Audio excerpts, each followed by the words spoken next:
কে ছিল এই Othello? Othello কিভাবে বীরত্বের প্রমাণ দিয়েছিল? অথেলো শুধুমাত্র সন্দেহের বশে কিভাবে নিজের স্ত্রী ডেসডেমোনাকে হত্যা করেছিল? সন্দেহ যে একজনকে চিরতরে শেষ করে দিতে পারে, আজকের এই ভিডিওটি তার প্রমাণ। এর পাশাপাশি আমরা দেখবো এই গল্পের ভিলেন যিনি রয়েছেন ইয়াগো, তার কি উদ্দেশ্য ছিল ডেসডেমোনা, অথেলো এবং ক্যাসিওর জীবনটাকে শেষ করে দেওয়ার। ক্লাস 11 এর ফার্স্ট সেমিস্টার যারা পড়ছো তোমরা জানো, তোমাদের স্পেকট্রাম বইটিতে অথেলো নামে একটি গল্প রয়েছে। সেই অথেলো গল্পটি আমরা খুব ভালোভাবে বুঝে নেব। তাহলে চলো আজকে শুরু করছি তোমাদের ট্র্যাজিক প্লে অথেলো। ওকে, দেখো অথেলো তোমাদের প্লেটার নাম হচ্ছে Othello. Okay, written by William William Shakespeare, SHAKESPEERE। Okay, Shakespeare. এবার এখানে অথেলো গল্পটি যেহেতু শুরু করার আগে তোমাদের এখানে একটা জায়গার নাম দেখতে হবে, সেটা হচ্ছে ইটলি। ওকে, ইটলি অর্থাৎ ইটালি। ইটালির একটা শহর আছে, নাম হচ্ছে ভেনিস। ভেনিস আমরা লিখে লিখে পড়বো যাতে তোমাদের বেশি মনোযোগ হয়, কনসেন্ট্রেট তোমরা যাতে বেশি করে করতে পারো। ওকে, ভেনিস। এবার ভেনিসে আমরা দেখবো একজন রাজা ছিল, হচ্ছে আমরা আগে কি বলবো, old duke. Old duke. Okay, রাজার পরে যিনি রয়েছেন তিনি হচ্ছে সিনেটর। ওকে, সিনেটর, সিনেটরস, অনেকগুলো সিনেটর থাকে যারা হচ্ছে সাংসদ, যাদের বাংলায় বলা হয় সাংসদ, রাজ্যসভার যারা প্রধান থাকে, ঠিক আছে, তাদের বলা হয় সিনেটরস। এবার এদের মধ্যে হচ্ছে ওয়ান অফ দা সিনেটরস ছিলেন কে, ব্রাবেনশিও। ব্রাবেনশিও, ব্রাবেনশিও। ওকে, এ হচ্ছে ওয়ান অফ দা সিনেটরস, ঠিক আছে। এনার একজন মেয়ে ছিল, নাম হচ্ছে ডেসডেমোনা। ওকে, এবার এই গল্পে আমরা আরেকজন ক্যারেক্টার দেখতে পাবো, তার নাম কি, তার নাম হচ্ছে অথেলো। অথেলো, অথেলো কিন্তু একজন লোকের নাম, ঠিক আছে। এবার সে কে ছিল, সে একজন ভ্যালিয়েন্ট সোলজার ছিল, ভ্যালিয়েন্ট একজন বীর সৈনিক ছিল। ওকে, বীর সৈনিক ছিল, এ হচ্ছে অথেলো, ঠিক আছে। তারপরে আমরা আরেকজন এখানে দেখবো গল্পে রয়েছে, কি নাম, নাম হচ্ছে ক্যাসিও, CASSIO, ক্যাসিও, ঠিক আছে। আরেকজন নাম দেখবো, নাম কি, নাম হচ্ছে ইয়াগো, IAGO, ইয়াগো। আরেকজন দেখবো হচ্ছে ইমিলিয়া, ইমিলিয়া।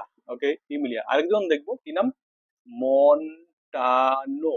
ওকে, মন্টানো, মন্টানো, ঠিক আছে, মনটাকে টানো। ওকে, এই ক্যারেক্টার গুলো লিখে নিলাম, তাহলে তোমাদের গল্পটি বুঝতে পারার কোনো সমস্যা হবে না। তাহলে চলো আমরা গল্পটি শুরু করছি। দেখো, সবার প্রথমে আমরা দেখবো এখানে একটা জায়গার নাম আছে, নাম হচ্ছে ভেনিস। ওকে, ভেনিসের একজন সিনেটর ছিলেন, নাম হচ্ছে ব্রাবেনশিও। এনার একজন কন্যা ছিল, নাম হচ্ছে ডেসডেমোনা। ডেসডেমোনা কেমন ছিল, very beautiful, very beautiful lady. Okay, very beautiful lady হচ্ছে ডেসডেমোনা। এবার সেই ভেনিসের সমস্ত সুইটার্স, বিভিন্ন রকমের সম্ভ্রান্ত লোকেরা এই ডেসডেমোনাকে পছন্দ করতো, কিন্তু ডেসডেমোনা তাদেরকে নেগলেক্ট করেছিল, রিফিউজ করতো, ঠিক আছে। ডেসডেমোনা কোন জিনিসটাকে বেশি করে গুরুত্ব দিত, মানুষের হৃদয়টাকে, চেহারার চেয়ে হৃদয়টাকে বেশি প্রেফারেন্স দিত। ওকে, তো সেজন্য ডেসডেমোনা কিন্তু সবাইকে রিজেক্ট করেছিল। এই ব্রাবেনশিও এই অথেলোকে বেশি পছন্দ করতো। কেন? কারণ অথেলো অলরেডি একজন ভ্যালিয়েন্ট সোলজার ছিল, একজন বীর সৈনিক ছিল। সে তুর্কিদের বিরুদ্ধে যুদ্ধ করে তাদের তুর্কিদের হারিয়ে দিয়েছিল। তো সেদিক থেকে কিন্তু ব্রাবেনশিও এই অথেলোকে অনেক বেশি পছন্দ করতো। সেজন্য ব্রাবেনশিও কি করতো, মাঝে মাঝে এই অথেলোকে নিজের বাড়িতে ইনভাইট করতো, ঠিক আছে। তো ইনভাইট করতো, সে আবার আসতো ওদের বাড়িতে। আসার পরে কি হতো, তখন এই ওর সাথে এই এই ডেসডেমোনার সাথে অথেলোর বিভিন্ন রকমের কথোপকথন হতো, যেহেতু ওদের বাড়িতে আসতো, ঠিক আছে। কথোপকথন চলতো। এবার কি করতো, অথেলো এই মেয়েটাকে, ডেসডেমোনাকে বিভিন্ন রকমের দুঃসাহসিক কাজ, মানে কাজকর্মের গল্পগুলো শোনাতো। মানে অথেলো কোন কোন দেশ জয় করেছে, কি কি দেখেছে, কার কার সাথে লড়াই করেছে, কিভাবে সে জিতেছিল, কিভাবে সে বন্দী হয়েছিল, বিভিন্ন রকমের কাহিনী সে শোনাতো কাকে, এই ডেসডেমোনাকে, ঠিক আছে। এবার ডেসডেমোনা সেই গল্পগুলো শুনে ইমপ্রেসড হয়ে যেত, ঠিক আছে। তো এইভাবে দুজনের মধ্যে কি হয়, একটা প্রেমের সম্পর্ক তৈরি হয়। আলটিমেটলি তারা কি করে, তারা বিয়ে করে নেয় গোপনে, ঠিক আছে। এই ব্রাবেনশিওকে না জানিয়ে। এবার ব্রাবেনশিও তো খুব রেগে যায়, তাই তো।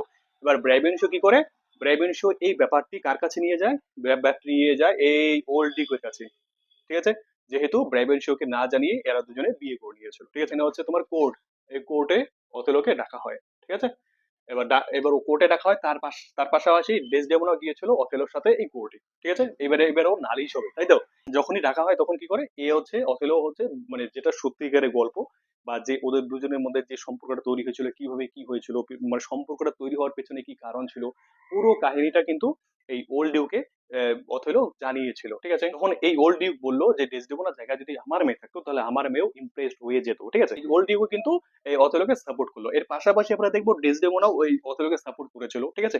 এবার ডেসডেমোনা ওখানে আরেকটা জিনিস বলে ব্রাবেনশিওর ব্যাপারে, যে ব্রাবেনশিওকে বলে যে তুমি যেভাবে আমার মাকে পালিয়ে নিয়ে গিয়ে বিয়ে করেছিলে, ঠিক একইভাবে অথেলো আমাকে পালিয়ে নিয়ে গিয়ে বিয়ে করেছে, অর্থাৎ তোমার মধ্যে এবং অথেলের মধ্যে কোনো পার্থক্য নেই, ঠিক আছে।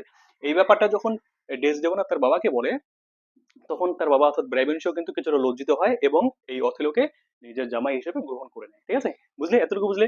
এবার এবার যেহেতু গ্রহণ করে নেয়, এবার গ্রহণ করার পরে কিন্তু এবার ব্রাবেনশিও নিজের মেয়ের উপর রেগে যায়, ডেসডেমোনার উপরে খুব রেগে যায়, খুব একদম প্রচন্ড রেগে যায়। রেগে যাওয়ার পরে এই ব্রাবেনশিও অথেলোকে বলে যে ডেসডেমোনা যেভাবে তার বাবার সাথে প্রতারণা করেছে, ঠিক একইভাবে অথেলোর সাথেও ডেসডেমোনা প্রতারণা করতে পারে। ঠিক আছে, এই ওয়ার্নিং দিয়ে দিল ব্রাবেনশিও কাকে, এই অথেলোকে। ঠিক আছে, এবার এই ব্যাপারটা গেল। তারপরে হঠাৎ করে কি হলো, সেখানে তুর্কির আক্রমণ করলো। কারা? তুর্কি। তুর্কির আমরা ইংলিশে কি বলবো? টার্ক, TURKS, টার্কস, তুর্কি। তুর্কিরা কি করেছিল, এখানে একটা জায়গা আছে island, islands of Cyprus, PRUS, Cyprus, PR এটা, হ্যাঁ? ওকে, তাহলে আইল্যান্ড অফ সাইপ্রাসে তুর্কিরা আক্রমণ করতে আসবে বলে খবর এসেছিল। ওকে, তো সেই আক্রমণের বিরুদ্ধে মোকাবেলা করার জন্য সবচেয়ে বেশি কম্পিটেন্ট সৈনিক ছিল কে বা সৈন্য ছিল এই অথেলো। অথেলোর এবার দরকার পড়বে। ঠিক আছে, এবার অথেলো তো যাওয়ার জন্য রাজি। এবার অথেলোর সাথে কে গিয়েছিল সেই আইল্যান্ড অফ সাইপ্রাসে তুর্কিদের বিরুদ্ধে যুদ্ধ করার জন্য? তার স্ত্রী ডেসডেমোনা। এবার দুজনে যখন আইল্যান্ড অফ সাইপ্রাসে যায় তখন তারা শুনে যে তুর্কিদের যে জাহাজটা ছত্রভঙ্গ হয়ে গেছে, তারা আর যুদ্ধ করতে আসবে না। ঠিক আছে, তখন তারা কি করে, তারা এই আইল্যান্ড অফ সাইপ্রাস থেকে তারা কোথায় ফিরে আসে? নিজেদের রাজ্যে ফিরে আসে। ফিরে আসার পরে তারা সেখানে সবাই উৎসবে মাতোয়ারা হয়েছে, ভোজের আয়োজন হয়েছে, সবাই আনন্দ উল্লাস করছে। সে আনন্দ উল্লাসের মাঝখানে আমরা এখানে আরেকজন ক্যারেক্টার নাম পাবো, সে হচ্ছে ক্যাসিও। ক্যাসিও কে ছিল? ক্যাসিও ছিল হচ্ছে এই অথেলোর ফ্রেন্ড। ক্যাসিও ছিল অথেলোর ফ্রেন্ড, আর হচ্ছে friend of Othello, friend of Othello. Okay, অথেলোর বন্ধু ছিল ক্যাসিও, এবং সে কিন্তু কি ছিল, সে অনেক বেশি অ্যামারাস ছিল। অ্যামারাস, অ্যামারাস মানে কি, যে অনেক বেশি প্রেমের সম্পর্কে যার অনেক জ্ঞান রয়েছে। ঠিক আছে, মানে ওর মধ্যে কিন্তু সেই যুদ্ধবিদ্যা নেই, যুদ্ধ করার ক্ষমতা নেই বা যুদ্ধবিদ্যা নেই, সে অনেক বেশি অ্যামারাস ছিল। মানে মেয়েদের, ওমেনদের কে কিভাবে ইমপ্রেস করতে হয় সেই ব্যাপারটা জানতো। এবং এখানে ডেসডেমোনা এবং অথেলোর মধ্যে যে সম্পর্কটা হয়েছিল সেটা কিন্তু শুধুমাত্র এই ক্যাসিওর জন্য হয়েছিল, কারণ অথেলো কিন্তু সেই প্রেমের ব্যাপারটি ভালো করে জানতো না। ঠিক আছে, এবার ক্যাসিও একে শিখিয়েছিল যে কিভাবে ডেসডেমোনাকে পটাতে হবে, সেই হিসেব থেকে বা সেই দিক থেকে কিন্তু মানে অথেলো ডেসডেমোনাকে মানে ইমপ্রেস করেছিল। এবার এখানে অথেলো কি করলো, অথেলো এই ক্যাসিওকে একটা পথ দিয়ে দিল, একটা পোস্ট, একটা পোস্ট দিয়ে দিল। কি পোস্ট? Lieutenant, LIEUTENANT। দেখো লেফটেন্যান্ট স্পেলিংটা কেমন, ঠিক আছে, এটাকে বলবো লেফটেন্যান্ট। লেফটেন্যান্ট পদটা কেমন, সে হচ্ছে এই যে জেনারেল আছে না, জেনারেল অর্থাৎ সেনাপতি, এই কিন্তু একজন সেনাপতি ছিল, এই যে অথেলো একজন সেনাপতি ছিল, পাশাপাশি একজন বীর সৈনিক ছিল। ঠিক আছে, এই সেনাপতির পরের পদটা হচ্ছে লেফটেন্যান্ট। এবার লেফটেন্যান্ট পদে কাকে রাখা হলো? এই ক্যাসিওকে রাখা হলো। ঠিক আছে, এইবার এখানে আমরা আরেকজন ক্যারেক্টার পাবো, সে হচ্ছে ইয়াগো। এ কিন্তু সবচেয়ে বেশি ভিলেন ছিল, ভিলেন। আর একে আমরা কি বলবো? একে বলবো অ্যান্টাগনিস্ট, অ্যান্টাগনিস্ট। ওকে, ভিলেন আর অ্যান্টাগনিস্ট ছিল, অর্থাৎ সে ভিলেন, ইয়াগো। এবার ইয়াগোর হয়ে কি আছে? ইয়াগো সবচেয়ে বেশি মানে এই যে অথেলোর পরে যুদ্ধবিদ্যা, art of art of warfare অর্থাৎ যুদ্ধের যে কৌশল, সে বেশি জানে। ইয়াগো জানে কার চেয়ে? ক্যাসিওর চেয়ে। এবার ইয়াগো মনে মনে ভাবলো যে ক্যাসিওকে কিভাবে সেই অথলে লেফটেন্যান্ট পদে বসাতে পারে। ক্যাসিওর মধ্যে তো যুদ্ধের কোনো মানে কৌশল নেই, যুদ্ধ সে পারে না। এবার ক্যাসিও সেজন্য কি করতো, একে ঘৃণা করতো, আর একেও ঘৃণা করতে শুরু করলো যে আমি যোগ্য হওয়া সত্ত্বেও আমাকে কেন লেফটেন্যান্ট পদে রাখা হলো না।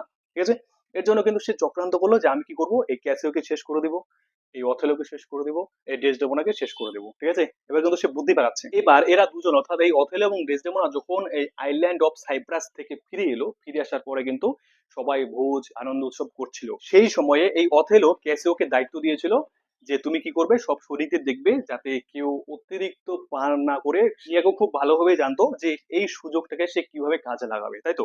এবার সে কি করেছিল, সবাই যখন মানে আনন্দ উৎসব করছিল, সবাই যখন পান করছিল, সেই সময় ইয়াগো ক্যাসিওকে বলে যে চলো আমরা পান করি, কিছুটা পান করা যাক। একে কিন্তু লেফটেন্যান্ট পদে দেওয়া হয়েছে, দায়িত্ব দেওয়া হয়েছে। একজন অফিসারের পক্ষে বা মানে অন ডিউটি কিন্তু সে কিন্তু কোনো মানে পান করতে পারে না। ঠিক আছে, এবার ক্যাসিও কি করেছিল, এর কথায় প্ররোচিত হয়ে পান করে নিল, বাধ্য হয়েছিল পান করতে। ঠিক আছে, যখন সে পান করলো ভালো লেগেছিল, আবার সে গ্লাসের পর গ্লাস ড্রিঙ্ক করতে করতে করতে সে কিন্তু ইনটক্সিকেটেড হয়ে গেল। ইনটক্সিকেটেড মানে মাতাল হয়ে গিয়েছিল। ঠিক আছে, মাতাল হয়ে গেছিল। এবার এখানে আরেকজন আমরা অফিসার দেখবো, তার নাম হচ্ছে কি, এই মন্টানো। মন্টানো হচ্ছে একজন অফিসার। ঠিক আছে, সেখানকার অফিসার ছিল মন্টানো। এবার মন্টানো কিন্তু এই ব্যাপারটা লক্ষ্য করলো যে ক্যাসিও অনেকটা মাতাল হয়ে গেছে, মাতলামি করছে, ঠিক আছে। এবার মন্টানো একে থামানোর চেষ্টা করেছিল। এবার দুজনের মধ্যে কি হয়, লড়াই হয়ে যায়। লড়াই হওয়ার পরে কিন্তু মন্টানো কিছুটা জখম হয়। জখম হওয়ার পরে কিন্তু এই ইয়াগো বেল বাজিয়ে দেয়, অর্থাৎ ঘন্টা বাজিয়ে দেয়। ঘন্টা শুনে কিন্তু অথেলো সেই জায়গায় পৌঁছে যায়। অথেলো যখন সেই জায়গায় পৌঁছে যায় তখন ক্যাসিওকে দেখে যে ক্যাসিও কিছুটা মানে আগের স্বাভাবিক অবস্থায় ফিরে এসেছে কিছুটা। তখন ক্যাসিওকে জিজ্ঞেস করে যে কি ব্যাপার, এত কিসের, মানে এত গন্ডগোল কিসের। তখন ক্যাসিও কি করে, ক্যাসিও লজ্জায় মাথা নত করে, কারণ তখন সেই সময় ক্যাসিওকে দায়িত্ব দেওয়া হয়েছিল, সে দায়িত্ব পালন করতে পারেনি, সেজন্য সে মাথা নত করলো। এবার অথলেও কি করলো, রেগে গিয়ে ক্যাসিওকে লেফটেন্যান্ট পদ থেকে পদত্যাগ করে দিল। ঠিক আছে, এইভাবে কিন্তু ইয়াগোর একটা মানে প্রতিশোধ নেওয়া হয়ে গেল, এর লাইফ শেষ করে দিল, একে তার পদ থেকে তাড়িয়ে দেওয়া হলো। ঠিক আছে, ইয়াগোর একটা মানে মনের ইচ্ছা পূরণ হলো। এবার ক্যাসিও কি করেছে, এই ইয়াগোর কাছে নিজের দুঃখ প্রকাশ করেছে। এবার ইয়াগো তো চালাক, তাই তো। এবার সে কি করলো, বলেছে ঠিক আছে আমার কাছে বলতে হবে না, তুমি এই কাজ করো, তুমি এই ডেসডেমোনার কাছে যাও, একে গিয়ে বলো যাতে এই অথেলোকে বোঝায়, যাতে অথেলো তোমার আবার সেই পথটি তোমাকে ফিরিয়ে দেয়। ঠিক আছে, সত্যি সত্যি কি করে ক্যাসিও এই ইয়ের কাছে যায়, ডেসডেমোনার ঘরে যায়। এবার এখানে একটা তোর ঘর আছে, ঠিক আছে, একটা রুম। ধরো এটা এটা একটা রুম, ধরো এটা একটা রুম, ঠিক আছে, এটা একটা দরজা, এখানে একটা দরজা, ঠিক আছে। এবার দুজনে মিলে গল্প করছে একটা রুমে, ঠিক আছে।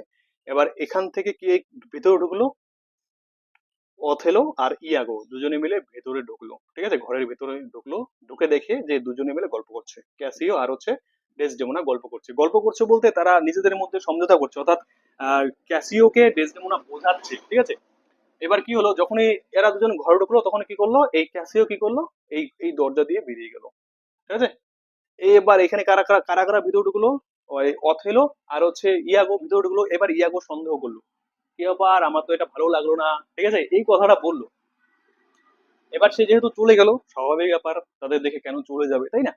এবার ইয়াগো এই কথাটা বললো কাকে, অথেলোকে বললো। এবার অথেলো কি করলো, অথেলো সেই কথার অতটা গুরুত্ব দিল না। পরবর্তীতে সে ইয়াগোকে প্রশ্ন করলো, অর্থাৎ অথেলো ইয়াগোকে প্রশ্ন করলো যে তুমি যেন কি বলছিলে বলো, আমাদের দেখে কেন এই মানে তোমার ক্যাসিও চলে গেল সেই রুম থেকে, যে আর দুজনের মধ্যে একটা প্রাইভেট মিটিং কেন, গোপনে কেন তারা মিটিং করছে, কি উদ্দেশ্য রয়েছে, এই ব্যাপারটা নিয়ে অথেলো কিন্তু কিছুটা সংশয়ে পড়েছিল। ঠিক আছে, এবার অথেলোর মধ্যেও চিন্তা যে দুজনের মধ্যে কি ব্যাপার, কি উদ্দেশ্যে প্রাইভেট মিটিং হচ্ছিল। এখানে ইয়াগো ডেসডেমোনার ব্যাপারে অথেলোকে আরেকটি বিষয়ে জানালো, কোন ব্যাপারে, বলল যে ইতালিয়ান লেডিজ, অর্থাৎ ইতালির মেয়েরা কি করে তাদের মানে স্বামীদের প্রতারণা করে। ঠিক আছে, তো এই কথাটা কিন্তু ইয়াগো অথেলোকে জানানোর পরে সে অথেলোকে আরেকটি কথা জানালো, কি কথা, যে যেইভাবে ডেসডেমোনা তার বাবার সাথে প্রতারণা করেছিল তোমাকে বিয়ে করে, ঠিক একই ভাবে তোমার সাথেও প্রতারণা করেছে। ঠিক আছে, এই কথাটাও জানিয়ে দিল। এবার অথলে হলো ঠিকই তো মনে হয় বলেছে, যে কারণ মেয়েটির বাবা অর্থাৎ দেশজোনা বাবা আমাকে বলেছিল মেয়েটির ব্যাপারে, যে মেয়েটি যেহেতু যেভাবে তার বাবার সাথে ছলনা করেছে, ঠিক একইভাবে আমার সাথেও ছলনা করতে পারে। এর সত্যতা প্রমাণ করার জন্য অথেলো ইয়াগোর কাছে প্রমাণ চাইলো, বলছে কি প্রমাণ আছে দেখাও, আমার স্ত্রী যে আমাকে ছলনা মানে আমার সাথে ছলনা করছে, কি প্রমাণ আছে দেখাও। তখন ইয়াগো প্রমাণ দেখাবে, কি প্রমাণ দেখাবে, বলবে যে তুমি তোমার স্ত্রীকে যে রুমালটি দিয়েছিলে, স্ট্রবেরি মাখানো যে রুমালটি দিয়েছিলে গিফট হিসেবে, সেই রুমালটা দেখাতেই বলবে, দেখবে তোমার স্ত্রী দেখাতে পারবে না। সত্যি সত্যি সে কি করে, অথেলো তার স্ত্রীর কাছে যায়, গিয়ে বলে যে আমি যে তোমাকে রুমালটা গিফট করেছিলাম সেটা দেখাও।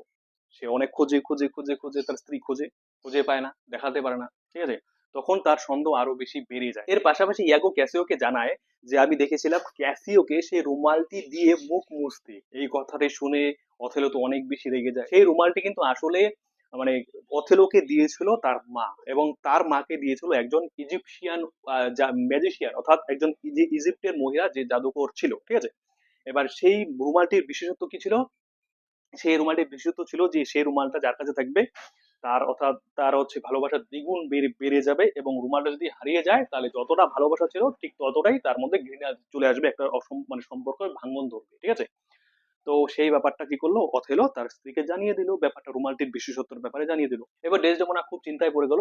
ডেসডেমোনা ভাবলো যে আমার দুজনের মধ্যে হয়তো সম্পর্ক এবার শেষ হতে চলেছে। অথেলো অনেক বেশি রেগে গিয়ে ইয়াগোকে অর্ডার দেয় যে তুমি গিয়ে ক্যাসিওকে হত্যা করো, আমি দেখছি আমার স্ত্রীকে আমি কিভাবে হত্যা করতে পারি। ঠিক আছে, তার রক্ত ঝরাবো না, কিন্তু তাকে আমি হত্যা করবো। ঠিক আছে, সেই দিক থেকে কি করে ইয়াগো ক্যাসিওকে হত্যা করার জন্য মানে হত্যাকারীকে নিয়োগ করে।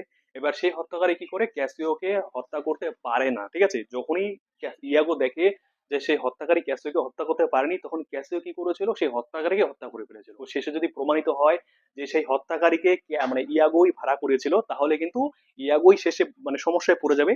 তাই ইয়াগো কি করেছিল, সেই হত্যাকারীকে কি করেছিল, মেরে ফেলেছিল। ঠিক আছে। অন্যদিকে অথেলো গেল নিজের স্ত্রী রুমে, ডেসডেমোনার রুমে, তাকে হত্যা করার জন্য। ঠিক আছে। এবার গিয়ে দেখে যে নিজের স্ত্রী ঘুমোচ্ছে, ঘুমানোর সময় সে কি করলো, নিজের স্ত্রীকে একটি কিস করলো, কিস করার পরে তার সাথে তার স্ত্রী জেগে উঠলো। তখন গিয়ে দেখে সে খুব প্রচন্ড রেগে রেগে গিয়েছে, নিজের ঠোঁট কামড়াচ্ছে প্রচন্ড রেগে গিয়ে। ঠিক আছে।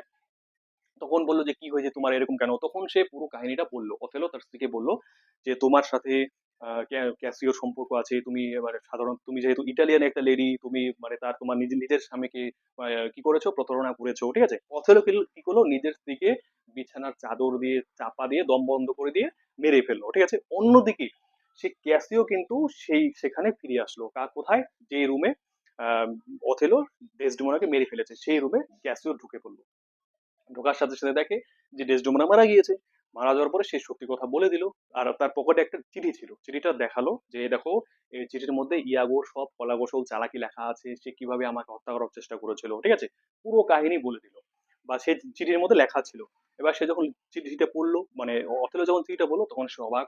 সে বললো যে ইয়াগো আমাদেরকে মানে শেষ করার জন্য এত কিছু চক্রান্ত করেছিল। এই অপমান সহ্য করতে না পারে অথেলো নিজেকে শেষ করে দিল এবং নিজের বডিটা ডেসডেমোনার উপর পড়ে গেল। অন্যদিকে ইয়াগো যে ছিল, ইয়াগোর খুব শাস্তি হয়েছিল, এবং শেষে গল্পটা কিন্তু এখানেই শেষ হয়ে যায়।